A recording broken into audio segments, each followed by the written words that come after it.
আজকে তোমাদের জন্য অনেকদিন পর নিয়ে আসলাম একটি ব্লগ ভিডিও। এখানে হচ্ছে যে আমি 5:30টার দিকে ঘুম থেকে উঠে একবার ফ্রেশ হয়ে লক্ষ্মী মেয়ের মতো ফজর নামাজটা পড়ে নিলাম। পৃথিবীতে যত কিছুই হয়ে যাক না কেন আল্লাহর ইবাদত তো ছাড়া যাবে না। তো এখানে হচ্ছে আমি নামাজটা শেষ করে সকালে কিছু হালকা পাতলা খেয়ে নিলাম, এরপর বসে গেলাম পড়তে।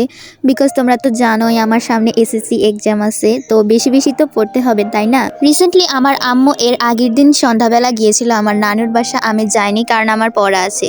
আমি পড়ার জন্য কোথাও যাই না, আবার বাড়িতে বসে ভালোভাবে পড়ি না, এটা আবার কোন ধরনের কথা ভাই। তো এখানে হচ্ছে আমি আমার অ্যাকাউন্টিং এর অঙ্কগুলো করতেছিলাম, আর বিশেষ করে ভাই আমার এই অঙ্কগুলো করতে অনেক বেশি ভালো লাগে। আমি ভাবি গণিতের অঙ্কগুলো যদি এমন হতো তাহলে কতই না ভালো হতো। দেন হচ্ছে এখানে আমি টানা 6টা থেকে 8টা পর্যন্ত পড়েছিলাম। এরপরে আমার অনেক বেশি ক্ষুধা লেগেছিল, তার জন্য আমি উঠেছিলাম কিছু নাস্তা করার জন্য।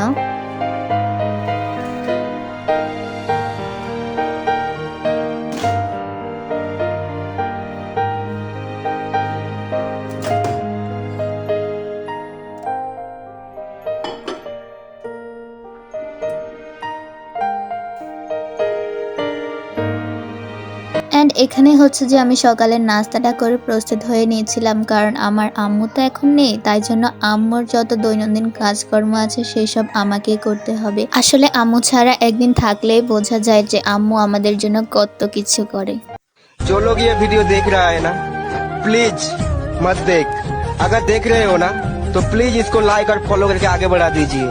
ये लड़का बहुत ही मेहनत कर रहा है, प्लीज इस वीडियो को वायरल कर दो और सुपर से डुपर बना दो प्लीज।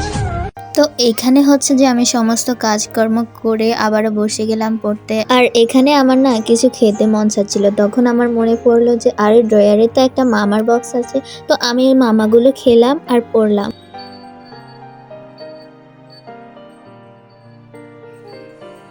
অ্যান্ড এখানে হচ্ছে যে আমি রান্নার জন্য প্রস্তুতি নিচ্ছিলাম। ভাই আমি শুধু উইশ করতেছিলাম যে আমার সাথে যেন কোনো ধরনের অঘটন না হয়, কারণ আমি রান্না করার সময় অনেক বেশি অঘটন করে ফেলি।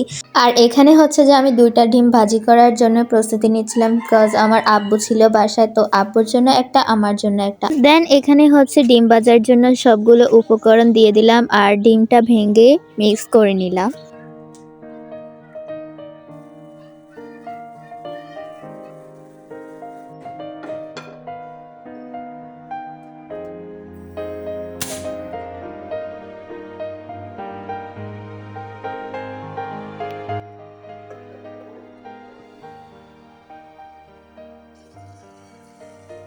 গাইস এই পর্যন্ত তো আমার রান্নাঘরের সব কিছুই ঠিক ছিল, কিন্তু পরে ডিমটা দেওয়ার পরে এটা আমার সাথে কি হলো। A few moments later.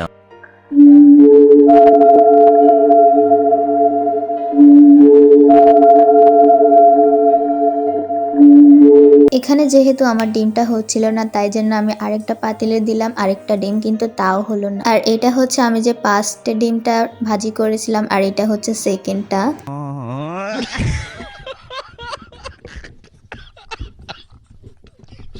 ভাই আমি জানি না আমার সাথে কেন এত বড় বড় অঘটন ঘটে, জানি মা নেই তাই জন্য বুঝি আমার সাথে এত বড় অঘটন ঘটতে হবে। তো এখানে হচ্ছে যে আমি দুপুরের খাবারটা সুন্দর করে সাজিয়ে নিলাম। জানি সুন্দর হয়নি, কিন্তু তাও বলবো সুন্দর হয়েছে, কারণ এটা আমি তৈরি করেছি। তো দুপুরের খাবার খেয়ে আমি একটু ঘুমিয়েছিলাম। তো আজকের ভিডিও এ পর্যন্ত, সবাই ভালো থাকবে। আর ভিডিওটি ভালো লাগলে অবশ্যই লাইক দিবে, না লাগলে অবশ্যই লাইক দিবে। আজকের ভিডিও এ পর্যন্ত, সবাই ভালো থাকবে, দেখা হবে নতুন কোনো ভিডিওতে। আল্লাহ হাফেজ।